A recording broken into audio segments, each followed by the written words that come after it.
En Antofagasta Televisión presentamos Radar Podcast, con la conducción del doctor en Ciencias Políticas, Cristian Zamorano. Bienvenidos. Buenas tardes a todos, bienvenidos a este segundo programa, el segundo episodio de Radar Podcast, donde vamos a tocar otro tema de actualidad, más allá de la energía, que fue en el último episodio, sino el tema de la seguridad, y no se puede hoy en día hablar de la seguridad en América Latina o en general sin mencionar el tema de la migración, porque eventualmente en Europa también los dos están cada vez más ligados. Y tenemos que subrayar que acá hay que hacer llamado a la actualidad internacional, ya que poco a poco el canal se está abriendo a difundir en su noticiero noticias internacional. Creo que puede llamar la atención, pero en realidad es simplemente para indicar que estamos viviendo un tiempo de cambio. Y si bien los cambios a veces nacen desde lo mini para ir hacia los macro, también hay que entender que lo que cambia a nivel macro también influye en lo cotidiano, en lo regional, en lo local, en lo municipal, en lo comunal. Acá hubo un cambio importante, fundamental, crucial a nivel internacional, que es la segunda llegada a la presidencia de Donald Trump. ¿Y por qué es fundamental, más allá de lo anecdótico? Es porque marca un cambio en cuanto a lo que concierne a la política. Todo lo que era ante los partidos políticos, todo lo que era ante el discurso acerca del respeto de la institucionalidad, todo lo que era ante el discurso acerca del respeto de las relaciones internacionales. Hoy en día tenemos un presidente que en su discurso indica que puede perfectamente invadir Panamá sin respetar ningún derecho internacional, que puede tuitear y hacer renunciar a sus funcionarios a través de X. Acá hay un mandatario de la primera potencia mundial, sino la segunda, Estados Unidos, que puede invectivar, puede insultar a otro jefe de Estado a través de cualquier plataforma. Por ende, hay un cambio brutal. Y eso no simplemente se queda en el discurso, también eso tiene que ver con la práctica. Y para algunos tiene unos buenos aspectos, y en realidad tiene un buen aspecto. Acá por hace mucho tiempo que no hemos visto un político que hace lo que indicó que iba a hacer. Acá Donald Trump se hizo elegir sobre medidas, anunció medidas drásticas en cuanto a la inmigración, y apenas electo ha concretado estas medidas con toda la polémica que conlleva, pero en sí está haciendo lo que él indicó. Muchos indican que eso no es correcto, muchos indican que va en contra de los derechos humanos, pero también hay la gran mayoría que apoya esa actitud. Ahora, hay que saber que todo el anuncio que ha hecho Donald Trump se enfrentan a diferentes frenos que son normales en el sistema democrático. Un Congreso, por ejemplo, el Poder Legislativo, que sirve de contrapeso al Poder Ejecutivo. Por ejemplo, indicar que suben los aranceles de 25% a Canadá y a México. Obviamente eso no se puede hacer sin un acuerdo con otras instituciones. Justamente eso está la imagen de lo que está pasando. Hay un ejecutivo, hay un presidente omnipotente que no está respetando la institucionalidad y recibe mucho apoyo para no respetar la institucionalidad. Ustedes pueden preguntar escuchando esta introducción, ¿qué tiene que ver esto con Antofagasta? ¿Qué tiene que ver esto con Chile? ¿Qué tiene que ver esto contra nuestra realidad? Bueno, justamente tiene mucho que ver, sabiendo que no olvidemos que en la última elección presidencial, un candidato que llegó a segunda vuelta indicó que acá había que instalar una zanja para evitar que los inmigrantes entren al territorio. Si esa idea a muchos le parecía loca hace algunos años atrás, hoy en día esa idea yo creo que hace casi parte de una cierta banalidad de lugar común indicar aquello, y sin duda otros están postulando otras soluciones sobre ese tema. Justamente también la inmigración, porque tiene tanto éxito a los oídos de los diferentes ciudadanos chilenos, y a justo título, porque ha cambiado una cierta realidad en nuestro país, es porque también se relaciona mucho con la delincuencia, con la seguridad, con el primer derecho fundamental en realidad, que es la integridad física, psicológica. Y yo creo que acá todos hemos podido asistir a un cierto disparo de la delincuencia. Y es por eso que hoy en día hemos invitado a un ex consejero regional, a un activista en temas de seguridad, ya que participa en una asociación, para justamente hablar de estos temas, y no simplemente a nivel internacional, pero sobre todo también a nivel nacional, y hablar también de otros escándalos, ya que la institucionalidad está puesta en tela de juicio, es porque también muchas veces hay fraude, hay malversaciones de fondos públicos. Hoy en día el invitado es Fabiano Sandón. Fabián, un gusto recibirte en Radar Podcast, y bueno, te dejo presentarte en este segundo episodio de nuestro programa. Sí, estaba escuchando con atención tu análisis. Primero agradecer la invitación para poder conversar de la contingencia comunal, regional, nacional y también internacional, que no es menor. Felicitarlos por este espacio, creo que es súper importante seguir conversando del acontecer comunal, regional y nacional, como lo decía. Hay muchas personas esta hora de la tarde que también están escuchando y cada vez se están acercando más a estos tipos de programas, así que agradezco enormemente esta invitación, Cristian. Por supuesto, desear el mayor de los éxitos, tal y cual se los he deseado cuando he estado en Radar Televisión, ahora en este nuevo formato que es más entretenido, más lúdico, más relajado, y aprovecho también de saludar a todos los vecinos y vecinas de la región de Antofagasta que nos están escuchando a esta hora de la tarde. Justamente para marcar una diferencia entre este programa Radar Podcast y el anterior, hay todo un aspecto personal que me gusta subrayar, porque detrás de cada personaje político hay un personaje, al final hay una persona. Y justamente sobre tu trayectoria. Yo mismo muchas veces te he apuntado del dedo sobre tus orígenes políticos, que empezaste en la derecha, que después intercambiamos a través de los medios. Indícame, ¿por qué existe esa polémica, esa leyenda sobre ti a nivel político, que naciste bajo el alero de Paulina Núñez, para descartar el tema de una? Sí, yo creo que ya en la primera elección que participé, el año 2021, como independiente alcalde de esta comuna, surgió... ¿En qué año fue eso? En 2021, en la elección de 2021, sí. Bueno, junté firmas, las logramos... fui elegido con la cuarta mayoría en esa elección municipal, voto voluntario. Fueron cerca de 12.000 personas las que me fueron a apoyar en esa instancia. Pero claro, yo no entendía mucho cómo se generaba este ambiente político, porque siempre lo manifesté. O sea, llegué a la política por una solicitud de la misma gente que me había visto trabajar años en terreno. ¿Cuándo empezaste a trabajar Yo partí a los 17 años en el colegio. Es decir, ¿en qué año fue eso? Eso fue en el 2006, yo salí el 2005, 2004, yo partí. ¿Y 15 años maduró la idea de entrar en política, en la carrera electoral? Bastante tiempo, precisamente por estas motivaciones de la misma comunidad. Pero donde se pone este foco fue porque efectivamente yo, antes de ingresar a este partido político de Renovación Nacional, y que siempre lo digo y lo manifiesto y lo rayo, estuve no más de un año militando. Pero yo tenía una trayectoria previa de más de 9 años de trabajo territorial, bajo perfil, sin farándula. Pero ya eres conocido. Pero me fui haciendo conocido porque el rol que yo cumplí en Techo fue un rol de coordinación comunitaria. A mí siempre me ha gustado el poder estar gestionando instancias para poder ayudar a quienes en ese minuto, donde estaban las principales necesidades, porque igual mi mirada con los campamentos cambió radicalmente desde ese joven voluntario a este Fabián con 37 años. Estamos hablando que esto fueron 18, 19, 20, 21 años. Ha cambiado bastante. ¿En 15 años ha cambiado drásticamente la realidad de los campamentos? Absolutamente. Absolutamente. O sea, cuando yo hablo de los campamentos y digo que fue mi escuela, fue porque nos encontramos con pobreza dura. Nos encontramos con viviendas muy precarias. Nos encontramos con reales faltas de oportunidades. ¿Había más chilenos que extranjeros o era una tasa? Me tocó trabajar con muchos chilenos, con muchos chilenos. Y además, Cristian, a mí me tocó ser parte del programa 2010 Sin Campamentos, que era una alianza entre Escondida, el Ministerio de Vivienda y Un Techo para Chile. Y la región de Antofagasta, en esos años, era una de las primeras que iba a terminar con los campamentos en la región. Es más, me tocó participar de un encuentro internacional de voluntarios en Santiago, y otros países nos miraban con asombro cómo ya en esta región, en esta ciudad, se dejó de construir medias aguas y se estaban construyendo viviendas sólidas, que son los distintos condominios sociales que se entregaron enmarcados en este convenio, lo que significó liderar los procesos de erradicación, siendo voluntario. Me tocó estar... Pero eso ya no es tan benéfico, no es tan así, no tiene tan buena aura como hoy día los campamentos son otra realidad. Sí. Son otra realidad. Yo siempre lo he dicho con mucha propiedad. Hoy día cuesta encontrar campamentos donde realmente hay pobreza. Para mí hoy día son una fachada al crimen organizado y a todo lo ilegal. Ya, pero, saliendo del ámbito personal, pero implícitamente estás indicando algo. Si hay riqueza, significa que ¿cómo se crea esa riqueza? No creo que gente que tenga una remuneración en un trabajo legal de más de 2 millones de pesos va a ir a vivir en un campamento. ¿Hay otros ingresos? ¿Tú crees?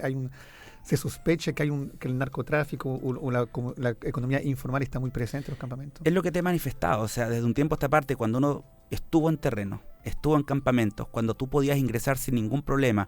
Hoy día hay cierto temor precisamente por las mismas denuncias que de algunas personas emanan de parte, y no quiero estigmatizar a los campamentos, pero hay que hablar con la realidad desde lo que uno le ha tocado vivir, y evidentemente, claro, o sea, hay mucha informalidad, hay mucha situación ilegal, hemos visto cómo hemos encontrado, incluso no solamente en esta región, sino que también a nivel nacional, que los campamentos son utilizados para poder esconder a integrantes del crimen organizado, Muy Bullado, Tren de Aragua y otras bandas más, que incluso aquí en esta región se han desbaratado y han estado escondidas en algunos asentamientos informales.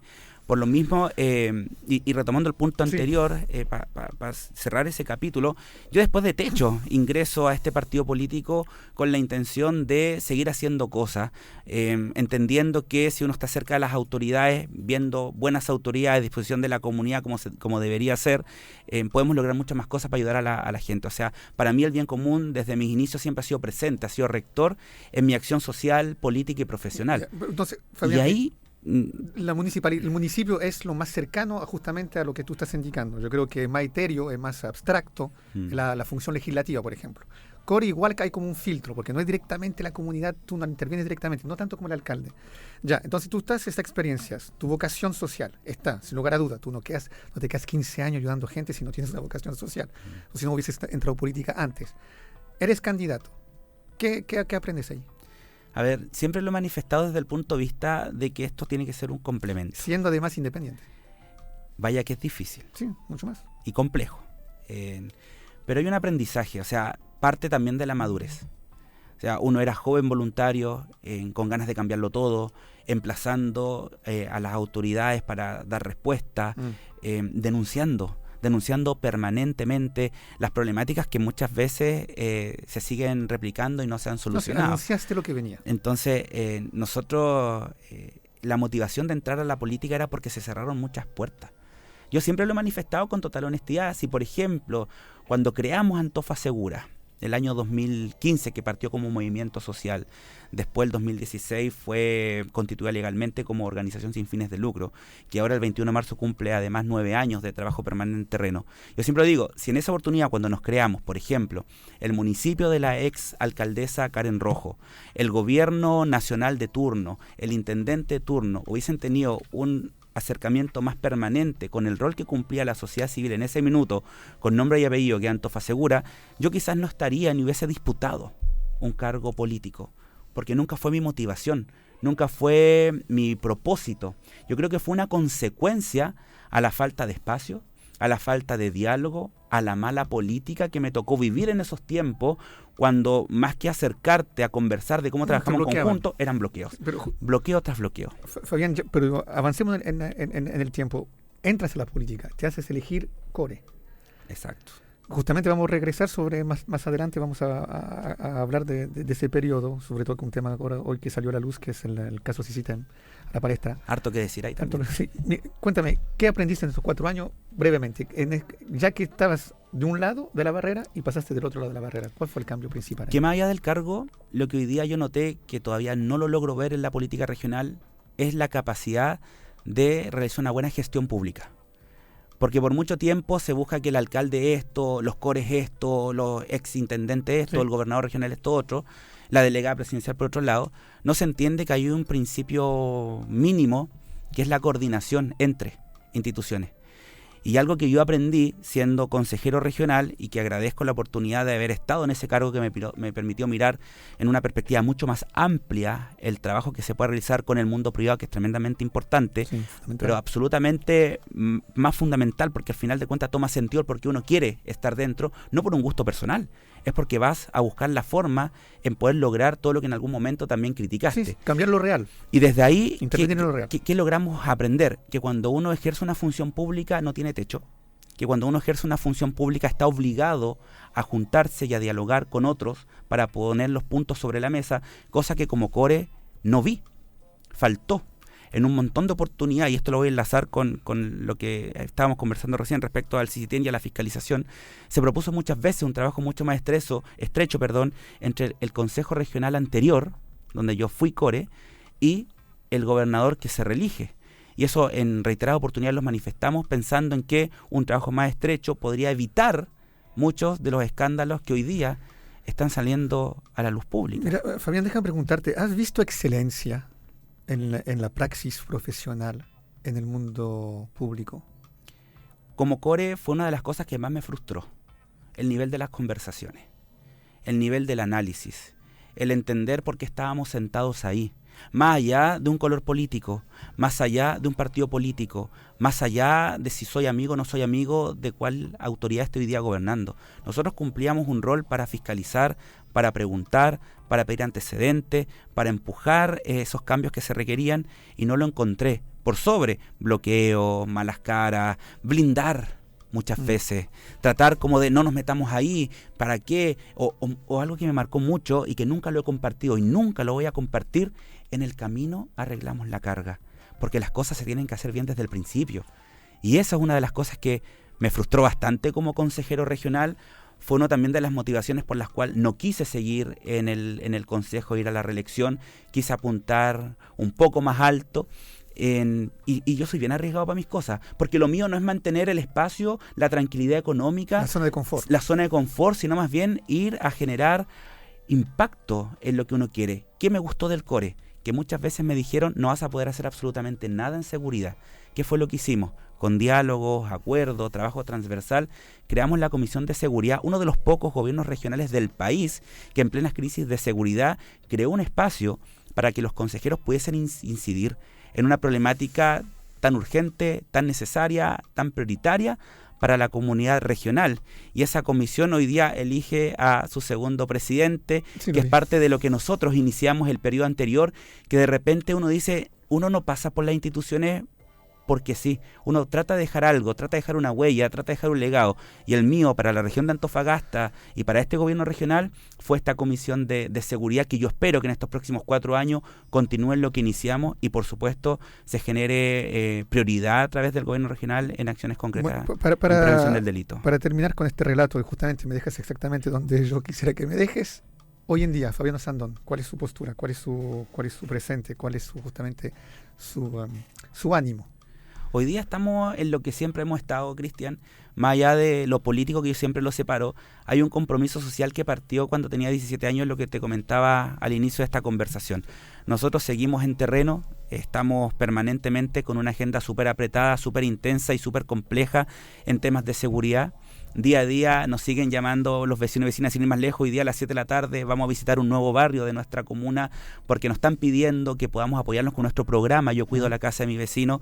Estamos tratando de ayudar lo que más se pueda en esta crisis de seguridad, tal y cual lo hicimos en la pandemia con Antofa Segura, que nos tuvimos que reinventar para poder ayudar y atender a los vecinos en sus principales necesidades. En el ámbito social yo creo que siempre voy a estar. Creo que es la motivación por la cual yo sigo tratando de ayudar. O sea, yo perfectamente después de una elección me puedo ir para la casa. Después del cargo de consejero, 7 de la tarde me voy para la casa. Pero mi forma de vida, mi día a día, mi actualidad es estar permanentemente donde están los problemas. Y hoy día además colaborando con una concejala, con María Tapia, que en ella nos conocimos antes de entrar a la política, antes de ser elegida concejala, nos conocimos luchando por las quemas ilegales, incluso antes que yo decidiera ser candidato a core, y hoy día ella me convoca para poder apoyarla en su gestión municipal como concejala, y eso también ha sido tremendamente valioso, porque las luchas las seguimos dando ahora también desde adentro, no desde un rol protagonista, porque la protagonista es la concejala, pero sí se abre a poder tener algún feedback desde la experiencia vivida como consejero, que también se ha valorado, mucho. Y hay también elecciones que vienen, pero vamos, eso hablemoslo después. Justamente para un poco cambiar de tema, y te voy a proponer un pimponeo de pregunta, para que luego me respondas y podemos profundizar alguna respuesta. ¿Izquierda o derecha, Fabián? Siempre lo he defendido con mucha fuerza. Hasta hoy día, hasta esta hora, hasta las 5:20 de la tarde, independiente. Siempre independiente, pero con un valor. Pero no hay algo que te atrae más de un lado que el otro. Es que ninguno de los dos lados hoy día me ha demostrado que efectivamente están por el bien común. Y lo digo desde el punto de vista de lo que me ha tocado vivir. Creo que hoy día seguir llevando las discusiones a las derechas y a la izquierda, ahí yo no crees más en eso. Yo no creo en eso. Yo creo que hoy día lo que la ciudadanía espera, y yo creo que por eso también cada vez que hemos estado presentes en una elección, el respaldo ciudadano no ha sido menor. es porque hemos demostrado que más allá de un color político están las ganas, están las competencias, está la energía, está el profesionalismo, están el querer hacer que las cosas sucedan. Bien, y creo que eso marca una diferencia entre izquierda y pero sigamos derecha. pimponeando. Entonces, más allá de la vereda, hablemos de personas. Entonces, ¿Trump o Kamala Harris? Me enfoco más en una postura donde ¿Cuál de los rescato uno de los dos. ¿No más uno que el otro? No más uno que el otro. Me quedo con quienes apuntan al orden, pero también en las oportunidades. Creo en eso. Sí, no sé de tomar bando. ¿Tolerancia cero o inserción social prioritaria? Ambas. ¿Ambas? Ambas. ¿Pero tolerancia cero Tolerancia una cero, ante la otra? Tolerancia cero a la corrupción, tolerancia cero a la delincuencia, tolerancia cero al crimen organizado, tolerancia cero a todo lo que nos hace mal, pero también yo creo en que hoy día hay falta de oportunidades en muchos niños y jóvenes que me ha tocado ver, por ejemplo, en distintos barrios de nuestra ciudad, Bien, que piden a gritos espacios y oportunidades, y ahí hay una ausencia de Estado tremenda. Entonces no podemos tomar parte por uno o por otro, sino también tener la mirada más amplia de cómo nos hacemos cargo, y ahí hay un pero desafío cronológicamente, pendiente. ¿tú no piensas que debe haber una fase represiva para luego haber una fase social, o la fase social y la fase represiva deben estar al mismo tiempo? Yo creo que hoy día cada institución tiene que cumplir con su labor. Ya. Y en nuestro rol tiene que ser mano dura, como siempre lo he dicho desde el 2015, y ese discurso yo no lo he cambiado, con todo lo que hace daño, con todo lo que hace mal. Siempre dije, incluso cuando lo manifesté y me trataron de xenófobo, clasista y un montón de otras cosas, lo único que estamos pidiendo, oye, vengan a aportar, venga gente de bien. Y de hoy día, de ese tiempo a esta parte, hemos visto que ha pasado todo lo contrario. Mira, Fabián, sigamos con tolerancia cero. Nueva York fue el país la ciudad donde se aplicó tolerancia cero a través del alcalde Giuliani. ¿Nueva York o Ámsterdam, donde hay un barrio rojo donde se tolera la prostitución y venta de drogas suaves? ¿Cuál de los dos cuál ejemplo te llama más la atención? ¿Nueva York o Ámsterdam? O sea, yo siempre elijo Antofagasta desde el punto de vista, no he tenido la oportunidad, Vamos al a igual llegar a Antofagasta. que muchos vecinos de Antofagasta no han tenido la oportunidad de estar ni en Nueva York ni en Ámsterdam. Pero creo que ambas tienen algún modelo que se pudiese replicar. Yo siempre he manifestado, nuestra región es bien particular, nunca va a calzar un modelo de otro lado, pero sí me quedo con lo mejor de ambas ciudades. O sea, Nueva York creo que ha dado señales y ha avanzado en temas importantes relacionados a la seguridad y al empleo, pero el otro también 80, era terrible. se ha ido permitiendo algunas otras Ya, cosas. hablemos justamente en Antofagasta, ¿barrio rojo o no? Acá en el centro. Siempre donde haya control. Yo creo que hoy día la falta de Estado ha permitido el desorden que tenemos. ¿Pero tú crees que no sería una medida de poder justamente regular de mejor manera, no prohibir, regular de mejor manera toda esa actividad nocturna con un barrio rojo? Es que yo soy 100% partidario de todo lo que tenga que ver con regulación, con fiscalización y con orden. Esté aquí, esté fuera, esté donde esté, tiene que estar el Estado presente con todas sus instituciones públicas regulando esto. Me parece. Yo tengo una idea acerca de eso, yo creo, del barrio rojo, porque todo el mundo piensa que no se puede realizar, pero básicamente uno, quitando la circulación, el flujo de automovilístico en la noche, en una zona bien definida, no sé, entre Baquedano y Bolívar, y entre la Plaza Colón y hasta Maipú, no Maipú, mucho más arriba donde está el McDonald's. Y ahí instalar por carabinero con bicicleta o inclusive un carabinero y eso no es que tengamos un espacio informal o irregular, se requiere coordinación. Ultra formalizado. Efectivamente. Si tú tuvieses que tomar una medida en término migratorio, ¿cuál medida tomarías? Si tendrías Ministerio del Interior, Fabián Sandón, ministro. Primero, lo que siempre he manifestado, y no voy a renunciar a ello porque lo veo posible y factible, y esto lo aprendí siendo consejero regional, conversando permanentemente con los altos cargos de la Policía de Investigaciones, de Carabineros, Migraciones, que tiene que ver con tecnología de última punta en la frontera. Para mí es súper importante porque muchos hablan de que los militares, que los carabineros, son personas detrás del uniforme. Hoy día hemos avanzado enormemente en tecnología de punta para poder tener mayor control. Yo soy muy partidario del control, Cristian.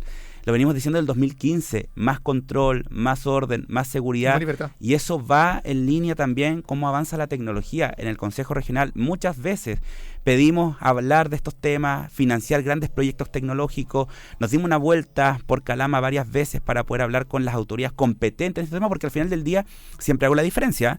Hay algo que me molesta mucho de los políticos cuando hablan desde la guata, desde la demagogia, y no hablan escuchando a los expertos.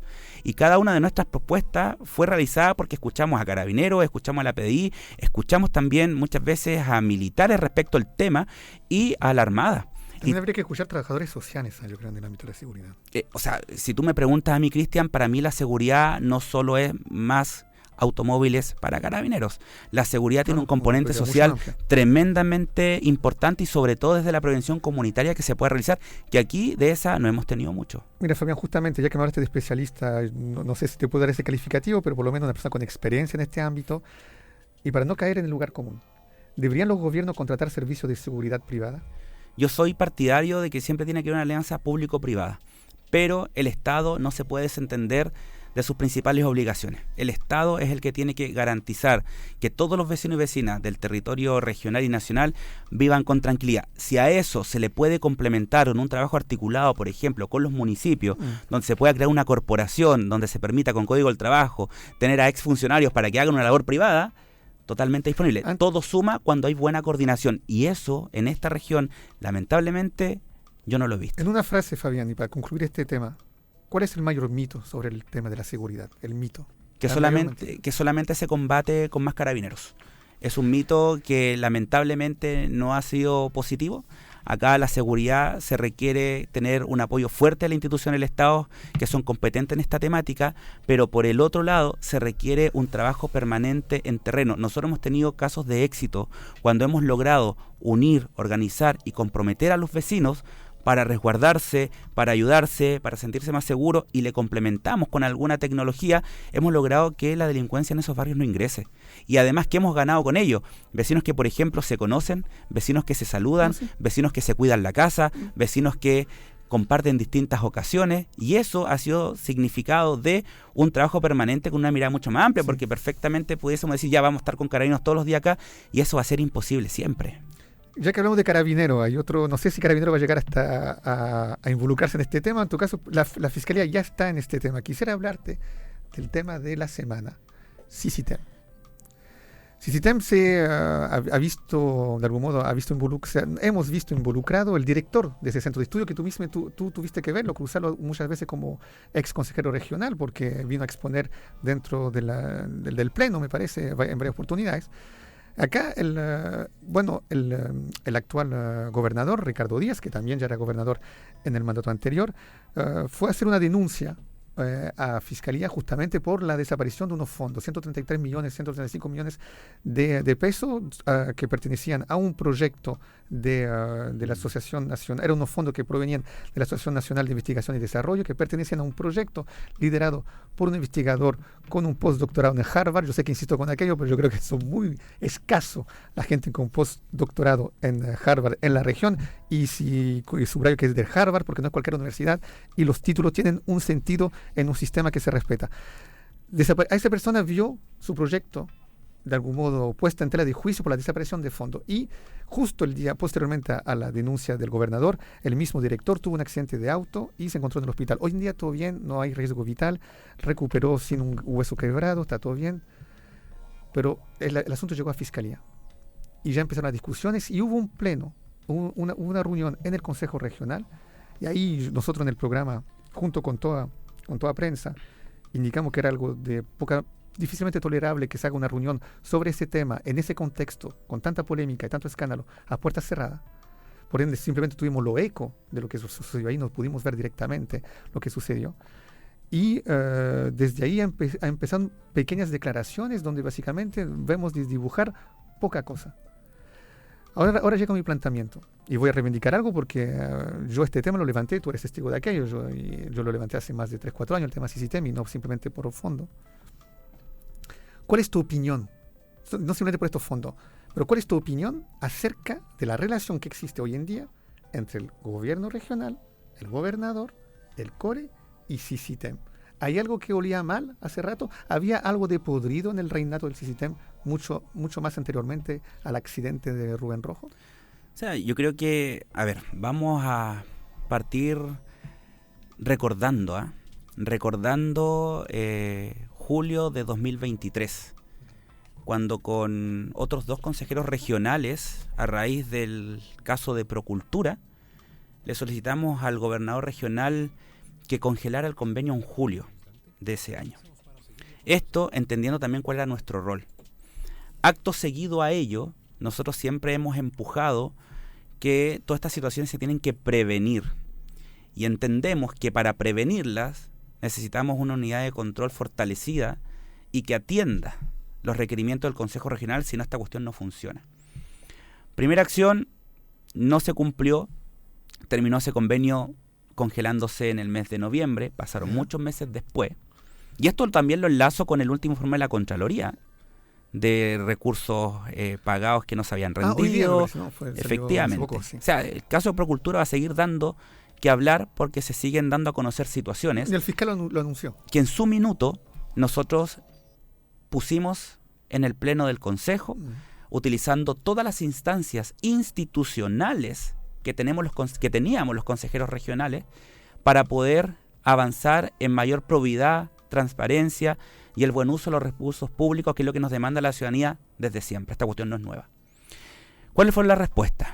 Excusas, reuniones tras reuniones, tratando de justificar lo que hoy día ya está a la luz de que no había sido. Entonces, ¿dónde está el mayor problema?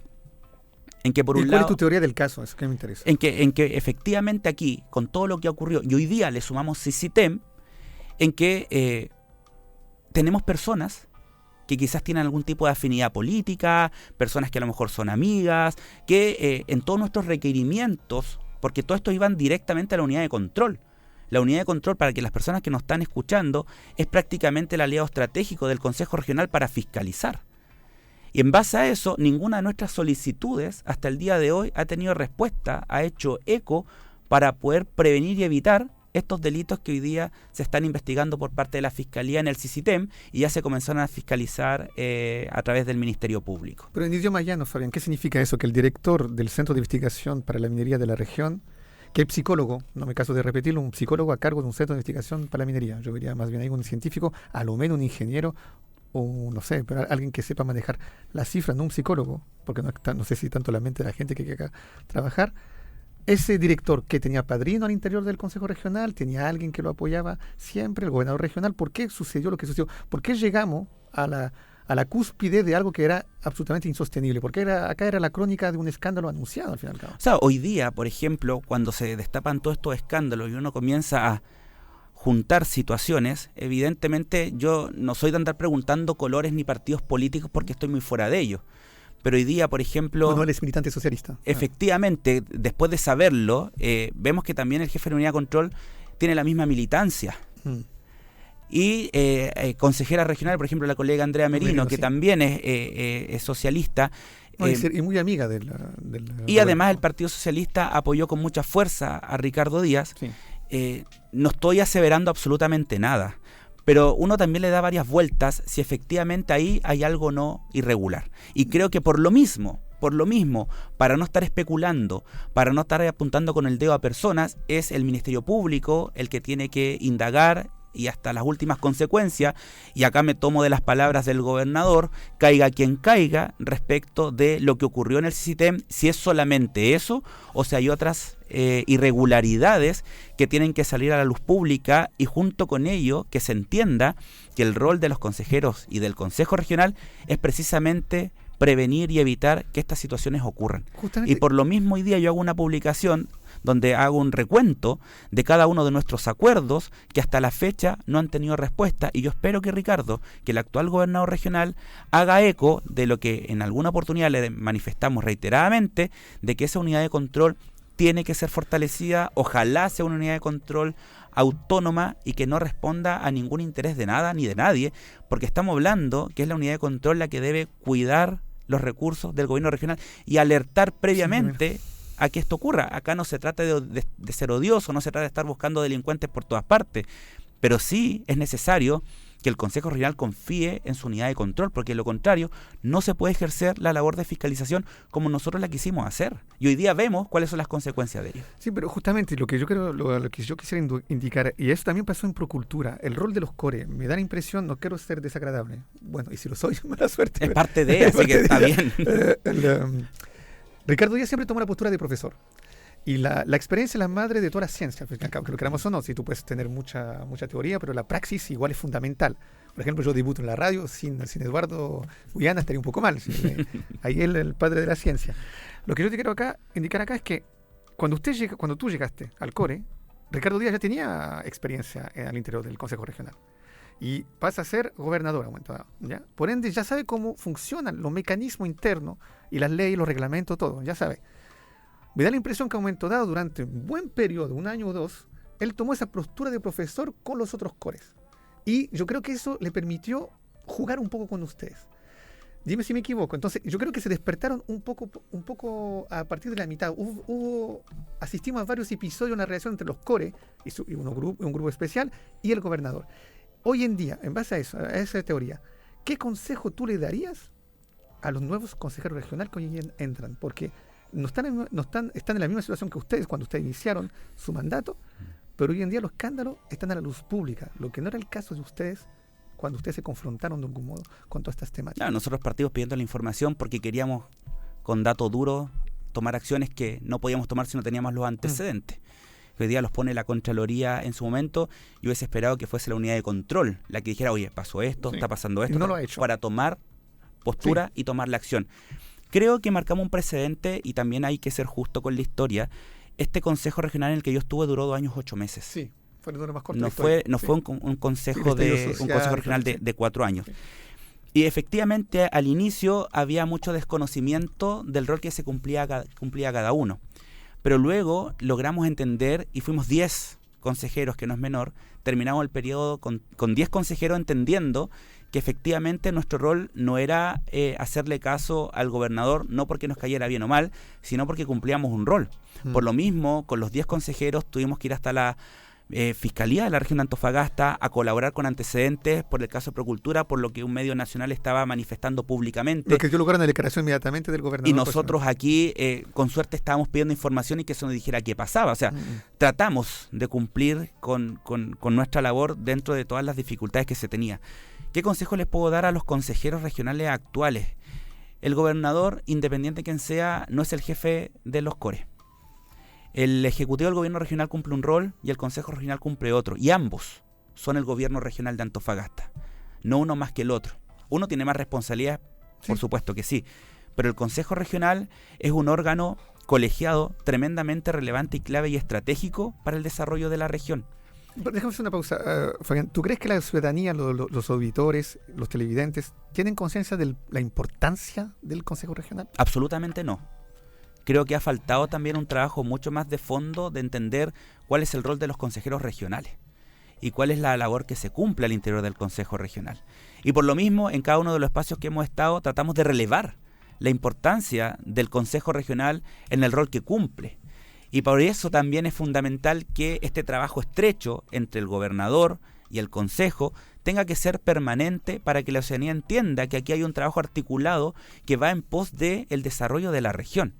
Y en base a eso, creo que, y tomando el punto que también lo manifestaste, en opinión muy personal, haber realizado un consejo a puertas cerradas, casi secreto, donde después sale un titular de un medio digital, donde dice consejeros regionales validan la labor del CICITEM, uno de repente, ¿qué pasó aquí? Sí. O sea, no se está entendiendo la labor. ¿Por qué? Porque nosotros pegamos un grito al cielo. Yo estaba atento y incluso me senté a esperar la transmisión porque además fue publicada, que esto era fue el último minuto que cambiaron. Y se cambió de la nada y uno estaba esperando. ¿Por qué? Porque quería ver los argumentos de cada uno, de quienes hoy día ejercen una función pública. O sea, son autoridades y se respetan por el cargo que tienen, pero no dejan de tener responsabilidades y de rendirle cuenta a la ciudadanía que los eligió. Entonces, en base a eso, uno quería saber cuál iba a ser la interpelación directa de los consejeros regionales para con el Ejecutivo del Gobierno Regional, con el gobernador. ¿Por qué? Los consejeros no son los que tienen que llevar la solución. A los consejeros no hay que tirarle la pelota. No, pues los consejeros no son el Ejecutivo. A los consejeros regionales están para preguntar qué pasó, qué se hizo, cuáles son las responsabilidades, cómo se va a evitar, qué se está realizando para que esto no vuelva a ocurrir y cuáles son las medidas más drásticas que va a tomar el gobernador. Más allá de tener una acción reactiva, porque Ricardo lo que hizo es, por obligación, tener que ir a denunciar lo que ocurría, porque los datos se los pusieron encima para poder tomar una acción, porque lo contrario pasa a ser cómplice y cualquier persona que ejerce función pública en conocimiento de un delito está obligado a ir a denunciar. No es por un tema de que, oye, yo fui porque lo investigué, porque esto no lo alertó la unidad de control. Entonces, desde ahí ya basta, de verdad que molesta un poco cuando nuestra región, ya con el caso convenio, ya con el caso fundaciones, hoy día con el CICITEM, siga siendo vista como una región corrupta, con faltas de control, con faltas de Fabián, fiscalización. Justamente, el ejemplo que tú tomaste y relacionándolo con la pregunta que yo te hice, la segunda parte. Por ejemplo, no sé cuánto es de millones de pesos costó el Festival de Antofagasta este año. Digamos, no más de 1.000 millones, ¿cierto? Menos. Pero mira, cuando tú ves el caso cuando tú ves el streaming, la retransmisión por internet del Consejo Municipal, hay siempre centenares de gente conectada. Cuando tú ves, estoy seguro que el streaming de la retransmisión del Consejo Regional, en lo que concierne el CICITEM, que recibió financiamiento por más de 3.000 millones de pesos estos 5 últimos años, no había más de 10 personas. Ya, eso corresponde de algún modo al hecho. Imagínate la diferencia. Lo otro no va más allá de 1.000 millones de pesos.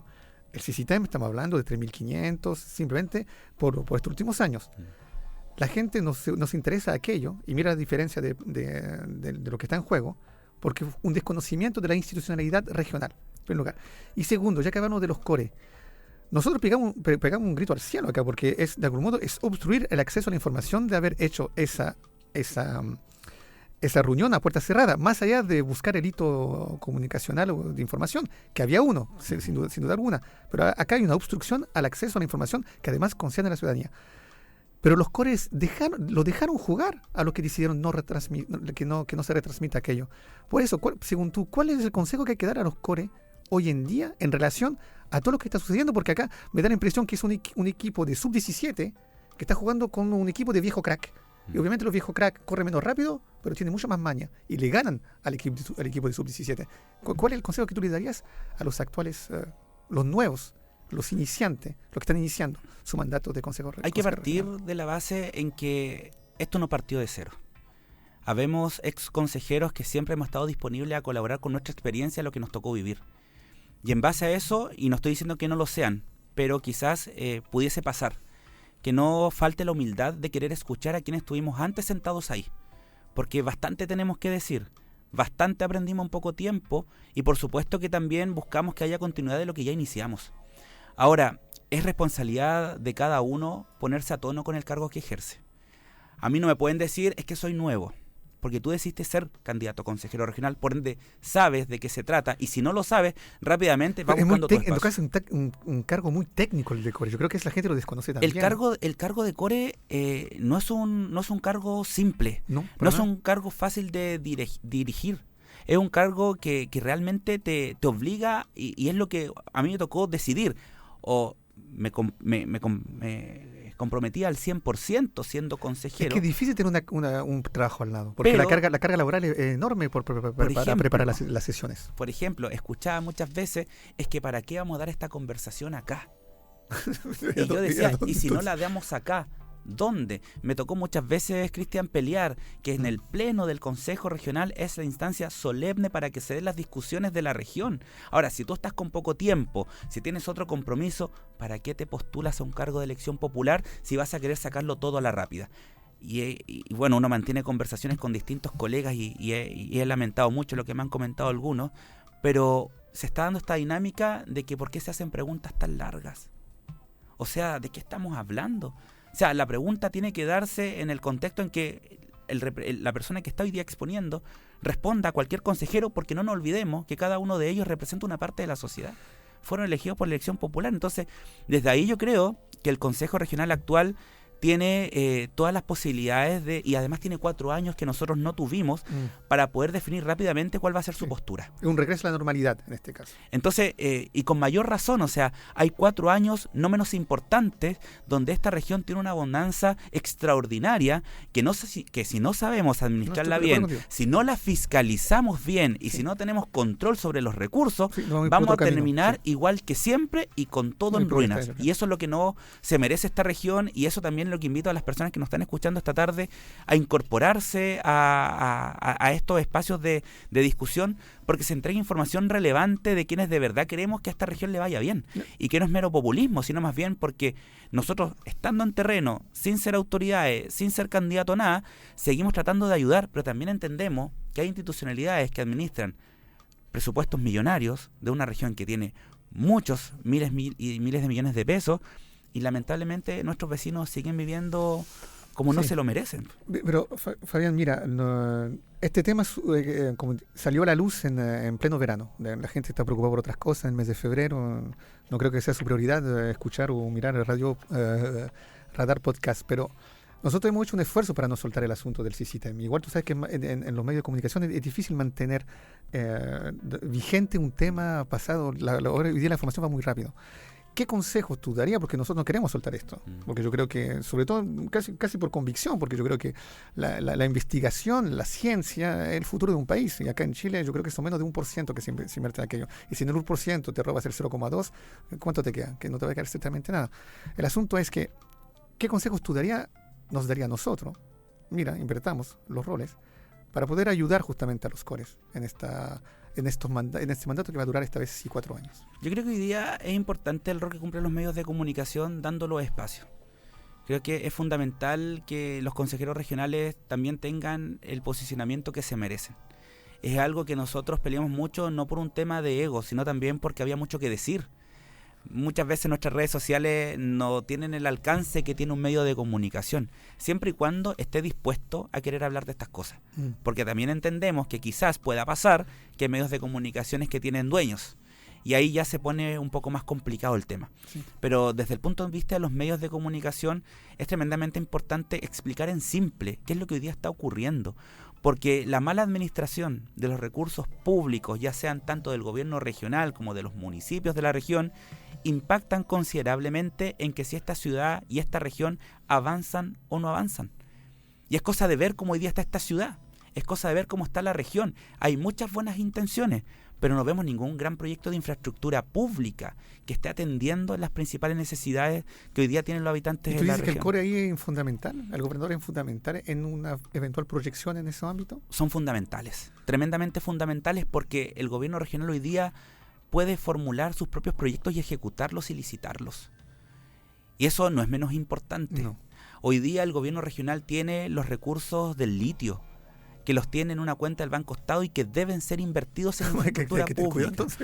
Y por lo mismo digo que mientras más recursos hoy día tenga la región, si no avanza el fortalecimiento de la unidad de control y los consejeros regionales no exigen que la unidad de control trabaje de la mano con ellos y le responda a cada uno de los requerimientos, y no pase lo que nos pasó a nosotros, que hasta el día de hoy no nos responden por la auditoría que pedimos a las fundaciones que ejecutaron proyectos con recursos del gobierno regional. Auditoría forense que tú postulas. Y además hemos pedido auditoría forense para el mismo CICITEM, y también el plan de trabajo de la unidad de control. O sea, si no hay un plan de trabajo determinado en qué vamos a hacer de manera conjunta, olvídate de hacer una buena fiscalización, olvídate de tener mejor control sobre todos los recursos que hoy día tiene esta región y los que vienen además hacia el futuro. Entonces, ahí también un llamado a atención, no solamente de este rol que cumplimos un montón de veces, Cristian, invitamos a los parlamentarios de la región. Mira, lo que tú dices me sirve fácilmente, no por lo de los parlamentarios, yo creo que ahí hay que dedicarle un programa para ellos solo, pero lo que tú dices acerca de la fiscalización, estamos en un tiempo donde se está hablando de mucha corrupción, donde se implementó un principio de transparencia que está sacando a relucir toda la corrupción que hoy en día existe y que todavía no la sabemos completamente que existe en nuestro país. Y justamente para relacionarlo con el tema internacional, porque quiero llegar a aquello, porque quiero conectar el tema internacional con lo nacional, quisiera subrayar esa idea. Acá en Estados Unidos, Donald Trump salió electo, y ¿a quién contrató para limpiar de algún modo su administración? De algún modo hacerla más liviana, a Elon Musk, el famoso empresario que tiene una fortuna debido a sus empresas en lo que concierne a la ultratecnología, lo más moderno que hay.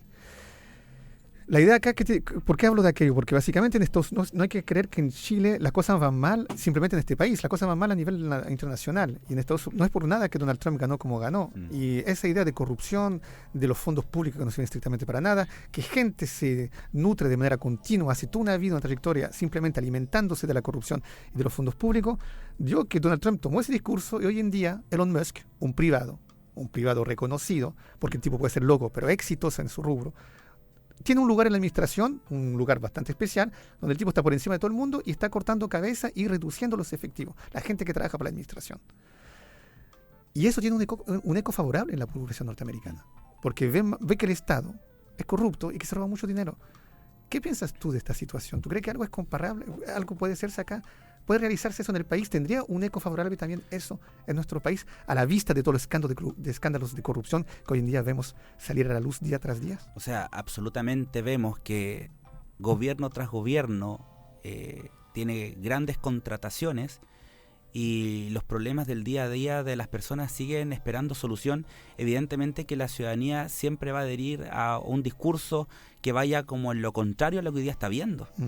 O sea, no podemos pedirle a la gente que no crea en discursos mucho más totalitarios cuando, por ejemplo, hemos tenido izquierdas y derechas que han hablado de dignidad, pero tenemos a gente viviendo de manera de la más indigna que vamos a ver. Sí. O tenemos personas de derecha hablando de seguridad cuando lamentablemente no hicieron nada para garantizar la seguridad de los habitantes de este país. Por algo también surgen fuerzas de extrema derecha que van en sintonía con lo que la gente hoy día además demanda, no porque se sientan parte, es porque alguien, en ausencia y vacío de otros, está haciendo sintonía con ellos. Y eso es tremendamente complejo porque además sabemos que toda medida extremista nunca lleva a un buen resultado a la larga. Entonces el llamado a atención hoy día es a todos los políticos o quienes estamos ejerciendo esta función a de verdad a tener sintonía con la comunidad, a tomar las decisiones que correspondan, a dejar de dar trabajo a amigos y amigos sin tener las competencias técnicas para poder sacar adelante la institucionalidad pública.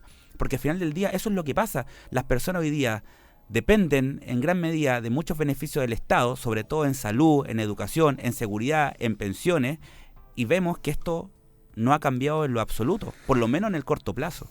Fabián, un minuto menos aún para unas palabras, unas frases para concluir tu participación, la discusión que tuvimos hoy en día en este programa, ya que acabas de concluir sobre los riesgos del discurso reaccionario y su éxito a lo largo del mundo. ¿Cuáles son tus últimas palabras, realmente menos de un minuto, para concluir este programa? No, yo creo que hoy día hemos avanzado poco. Creo que nos falta mucho por hacer. Cuando yo manifestaba y hablaba de los parlamentarios era precisamente porque el trabajo colaborativo tiene que ser con todas las autoridades.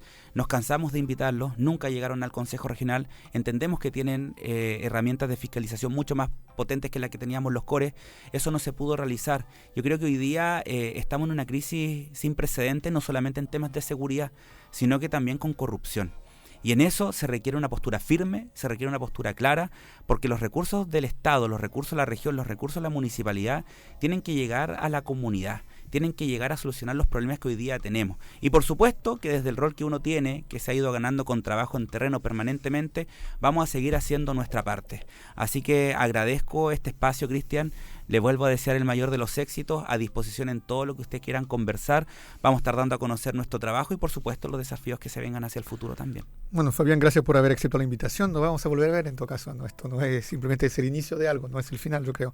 Y bueno, retomar tus palabras. Yo, antes de lo que estamos viendo en el mundo, en respuesta a la introducción que yo mismo hice, yo creo que hay que hay que seguir creyendo en la institucionalidad, sobre todo en un país que se declara legalista desde los fundamentos de su república. Por ende, si hay una institucionalidad que funciona, eso va de la mano con una ausencia de corrupción o de algún modo una lucha contra la corrupción lo más feroz posible, porque no olviden que la corrupción es el cáncer de la democracia. La corrupción mata a la institucionalidad. La corrupción permite a populistas, a reaccionarios, a gente que promete soluciones radicales a llegar al poder. Y de algún modo no sé si se puede culpar a la gente que vota por ello. Al fin y al cabo yo creo que lo que se puede culpar en primer lugar son las personas que dejan la corrupción carcomer a un país en su globalidad. Sobre estas palabras, en las cuales pueden reflexionar, me despido y le digo hasta el próximo episodio de Radar Podcast. Fue Radar Podcast, una conversación interesante, profunda, junto al doctor en Ciencias Políticas, Cristian Zamorano. Hasta otra oportunidad.